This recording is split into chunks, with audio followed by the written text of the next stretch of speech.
Et voilà pour la rentrée scolaire. Dans l'actualité également, la baisse des prix des carburants grâce à la nouvelle ristourne accordée par le gouvernement. Une aide dont semblent bien vouloir profiter les Suisses et les Allemands, déjà nombreux à franchir le Rhin pour faire le plein ce matin. Reportage à Saint-Louis, Stéphane Gaudry, Eric Kleinhofer. Le litre de samplon 95 à 2 francs 05, le litre de diesel à 2,25. Pas étonnant de voir les Suisses se ruer sur les pompes françaises.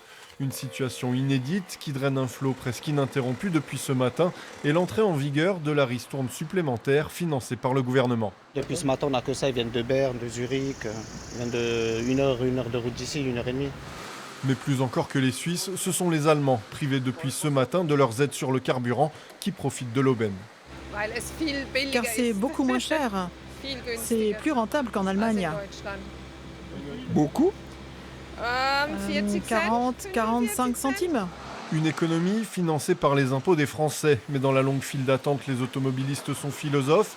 Dans l'agglomération bâloise, tout le monde joue sur les différences de prix et de salaire pour améliorer son niveau de vie.